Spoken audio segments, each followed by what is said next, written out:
কালকে থেকে একটা বিষয় মন থেকে মাথা থেকে ধুয়ে মুছে ফালাই দিবার চাইতেছি। এরপরেও আমার মাথা থেকে মন থেকে বিষয়টা যাইতেছে না।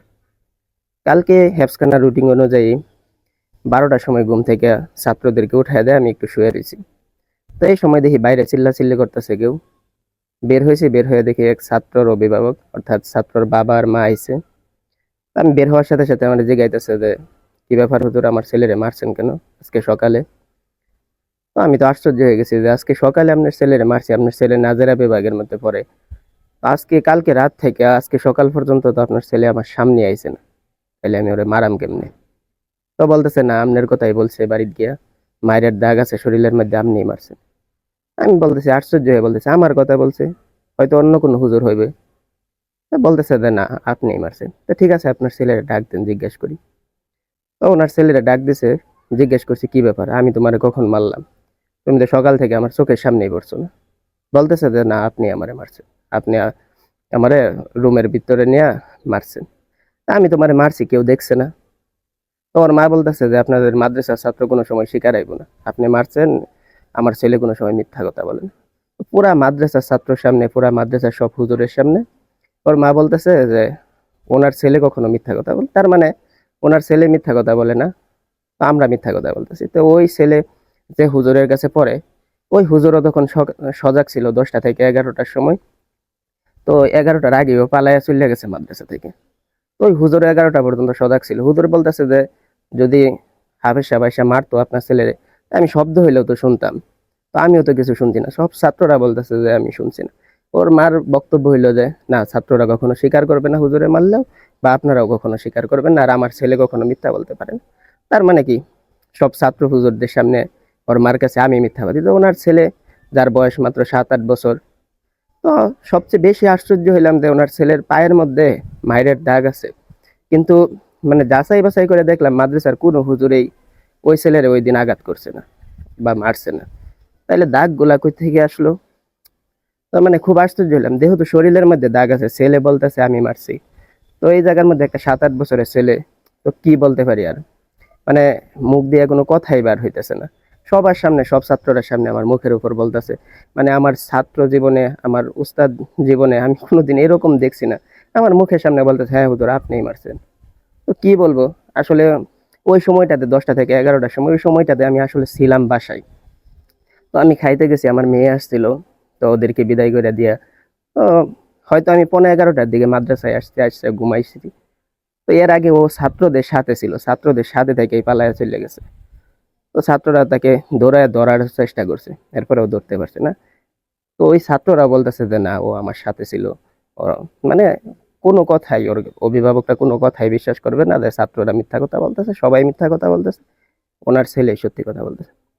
তো কি বলবো, মানে ওই সময় মানে কিছু বলার মতো আর ছিল না, শুধু মন থেকে একটা কথাই বাইর হয়েছিল যে আল্লাহ, তুমি নাকি উস্তাদরা দোয়া কোনো সময় ফিরাইয়া দেও না।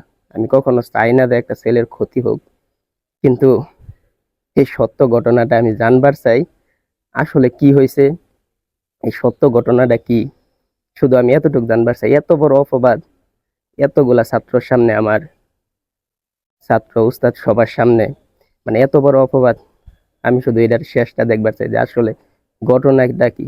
আমি শুধু এমনি চাই তোমার কাছে, মানে এই কথাটা শুধু আমার মুখ দিয়ে বাইরে হয়েছে, আর কিছু বলার মতো আমার সাহস ছিল না। তো ওই ছাত্রদের নিয়ে গেছে, যেহেতু আমি আমার এলাকার মাদ্রাসায় লেখাপড়া করাই, ছাত্রটাও এলাকার ছিল। তো এলাকার মানুষদেরকে মনে হয়, যাকে যতটুকু বলতে পারছে, আমাকে চিনে না, এলাকার মধ্যে এমন কেউ নাই, যাকে যতটুকু বলার বলতে পারছে, মানে কিছু বলার নাই আসলে। এটা কেউ বিশ্বাস করবে না এমন না। একটা ছাত্রের শরীরের মধ্যে মায়ের দাগ আছে, ও বলতেছে যে অমুক হুজুরে মারছে। তো আমি যতই না করি যে না, আমি ওরে শাসন করছি না, এরপরেও যেহেতু ছাত্র বলতেছে, একটা 7-8 বছরের ছাত্র, সবাই বলবে যে এই ছাত্র কি মিথ্যা কথা বলবে। তো কিছু করার নেই আসলে, মানে এটা মেনে নেওয়া ছাড়া কোনো উপায় আসছিল না। তো এখন সবচেয়ে বড় যে ঘটনাটা হইলো, অনেকে হয়তো বলতে পারেন যে আরো তো হুজুররা ছিল, তোমার নামই কেন বললো? আমার নাম বলার সবচেয়ে বড় কারণ হলো, ঘটনাটা কালকে ঘটছে, এর আরো 2 দিন আগে ওই ছেলেটা মাদ্রাসায় ভর্তি হওয়ার পরে, রমজানের পর মাদ্রাসায় ভর্তি হওয়ার পরে প্রতিদিন 2-3 বার করে পালিয়ে চলে যেত। তো পালিয়ে যাওয়ার পরে ওর মা আয়সা আসতো, আয়সা বলতো যে হুজুর কিছু বললেন না, এভাবেই চলতে থাক।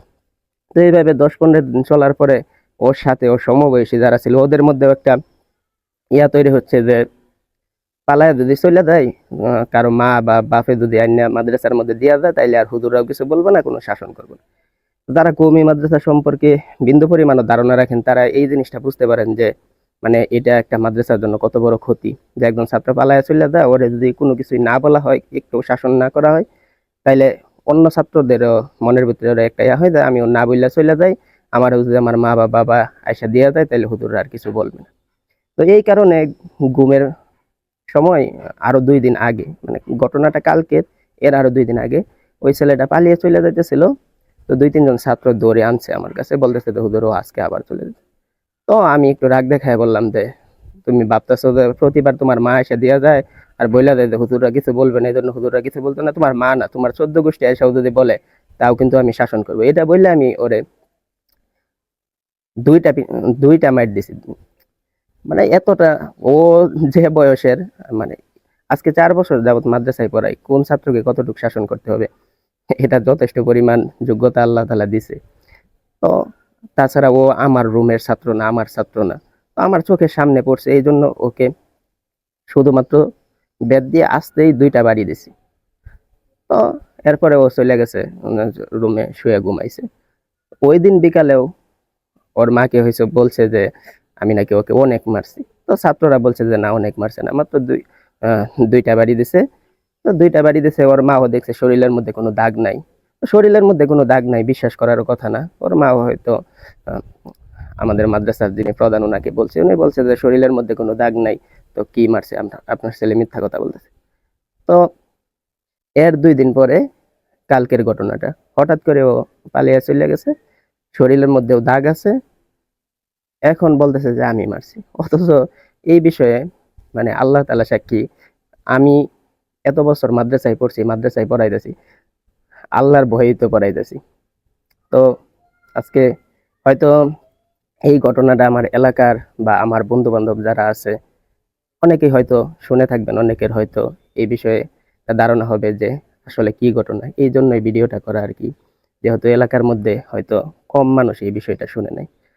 তো আমি শুধু এতটুকু বলি যে যে ঘটনাটা হলো, আর ওই ছেলে বা ছেলের অভিভাবকরা পুরো মাদ্রাসার সামনে আমাকে যেভাবে অপবাদ দিল আর মিথ্যাবাদী বানাইলো, তো একটা কথাই, যে আল্লাহ তাআলা নাকি উস্তাদরা দোয়া কোনো সময় ফিরাইয়া দেয় না। আমি চাই না ওর কোনো ক্ষতি হোক, কিন্তু শুধু এতটুক চাই যে ও যাতে আবার আমার কাছে ফিরে আসে, ওর বাবা মা সহ যতটুক আমি অপমানিত হয়েছি, যতটুক আমাকে অপবাদ দেওয়া হয়েছে, সেটার জন্য যেন আমার কাছে আবার ফিরে আসতে, আমার কাছে আবার ক্ষমা চাইতে যেন সবাই বাধ্য হয়, এটাই চাওয়া।